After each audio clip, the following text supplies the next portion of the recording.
Assalamualaikum warahmatullahi wabarakatuh. Bismillahirrahmanirrahim. Nahmaduhu wa nusalli wa nusallimu ala rasulil karim. Asyhadu an la ilaha illallah wa asyhadu anna muhammadan abduhu wa rasuluh. La hawla wa la quwwata illa billahil aliyyil azim. Alhamdulillah, saudaraku dimanapun Anda berada, lagi dan lagi kita perbarui syukur kita. Alhamdulillahirabbil alamin. Dimana hari ini Allah Subhanahu wa ta'ala masih terus curahkan kenikmatan kepada kita,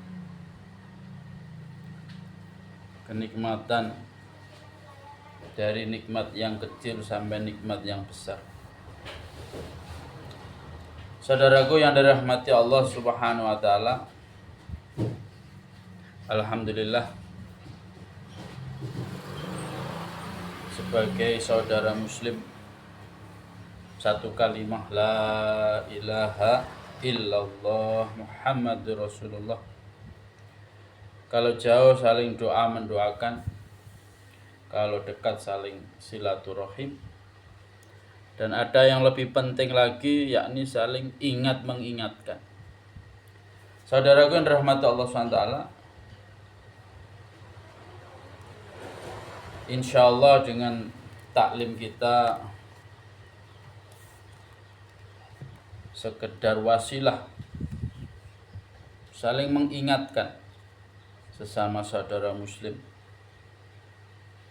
karena tidak mungkin kita datangi satu persatu, ya, satu kecamatan atau satu rumah ke rumah, satu desa ke desa, tapi lewat taklim ini insyaallah semoga saudaraku dimanapun Anda berada ada sedikit manfaat dari saudara muslim. Pentingnya saling ingat mengingatkan. Saudaraku yang dirahmati Allah Subhanahu wa ta'ala, dimanapun Anda berada, kita lanjutkan taklim hari ini, melanjutkan taklim yang kemarin tentang anjuran supaya zuhud, qanaah, dan tidak meminta-minta. Kemarin sampai hadis ke-7. Ini adalah kelanjutan keterangan daripada hadis yang kemarin. Bismillahirrahmanirrahim. Dalam hadis yang lain disebutkan Ibnu Abbas radhiyallahu anhuma berkata bahwa Rasulullah shallallahu alaihi wasallam telah berceramah di Masjid Qaif, yakni di Mina. Setelah memuji Allah Subhanahu wa ta'ala, beliau bersabda, barang siapa yang tujuannya hanya mencari dunia, maka Allah Subhanahu wa ta'ala akan menjadikan segala urusannya sulit. Ia akan selalu mengalami kemiskinan dan kesempitan, sehingga ia selalu sibuk untuk menyelesaikannya. Tetapi ia tidak dapat memperoleh rezeki lebih banyak dari apa yang telah ditakdirkan oleh Allah untuknya. Abu Dzar radhiyallahu an meriwayatkan sabda Rasulullah sallallahu alaihi wasallam, barang siapa yang menyembunyikan dirinya, barang siapa yang menyibukkan dirinya untuk dunia, maka Allah Subhanahu wa ta'ala tidak ada hubungan dengannya. Dan barang siapa yang tidak memikirkan kebaikan orang-orang Islam, maka Allah Subhanahu wa ta'ala tidak ada hubungan dengannya. Abu Dzar radhiyallahu an meriwayatkan sabda Rasulullah sallallahu alaihi wasallam, barang siapa yang menyibukkan dirinya untuk dunia, maka Allah Subhanahu wa ta'ala tidak ada hubungan dengannya. Dan barang siapa yang tidak memikirkan kebaikan orang-orang Islam, maka Allah Subhanahu wa taala tidak ada hubungan dengannya. Anas radhiyallahu an berkata bahwa Rasulullah sallallahu alaihi wasallam bersabda, ada 4 perkara yang merupakan tanda-tanda kemalangan nasib.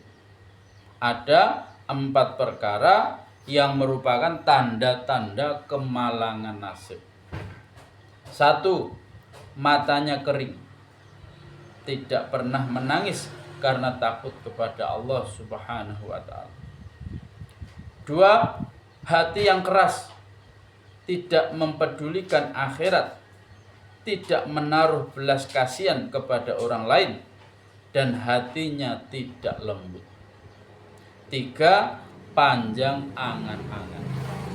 Yang keempat, tamak dan loba kepada dunia. Suatu ketika Abu Darda radhiyallahu anhu memberi peringatan, wahai manusia, apakah yang telah terjadi pada diri kalian? Aku melihat jumlah ulama di kalangan kalian semakin berkurang karena wafat. Orang-orang jahil di kalangan kalian tidak mempelajari ilmu. Belajarlah ilmu sebelum semua ulama meninggal dunia. Ilmu akan berakhir dengan meninggalnya mereka. Aku melihat kalian sangat tamak untuk mengumpulkan apa yang telah menjadi tanggung jawab Allah Subhanahu wa taala, dalam kurung yaitu rezeki. Dan kalian mengabaikan apa yang menjadi tanggung jawab kalian, dalam kurung yaitu ilmu dan amal, di hadapan Allah Subhanahu wa taala. Aku melihat orang-orang paling jahat di kalangan kalian adalah orang-orang yang menganggap zakat sebagai cukai dan menunaikan sholat tidak tepat pada waktunya, serta tidak mempedulikan membaca Al-Quran. Ini disebutkan dalam kitab Tanbihul Ghafilin. Alhamdulillah, saudaraku dimanapun Anda berada, alhamdulillahirrabbilalamin. Demikian taklim hari ini, kesempatan ini. Semoga Allah Subhanahu wa taala meridhai usaha kita, usaha sedikit untuk belajar mengingatkan, belajar kasih sayang dari jarak jauh melalui taklim lewat YouTube. Saudaraku rahmat Allah SWT, apa yang kita dengar semoga Allah Subhanahu wa taala beri kepahaman dan niat untuk mengamalkan dan niat untuk menyampaikan kepada saudara-saudara kita yang belum mendengar, insyaallah. Untuk sempurnanya majelis, kita tutup doa kifaraah majelis. Subhanallah bihamdihi, subhanakallahumma wa bihamdika, asyhadu an la ilaha illa anta, astaghfiruka wa atubu ilaik. Wassalamualaikum warahmatullahi wabarakatuh.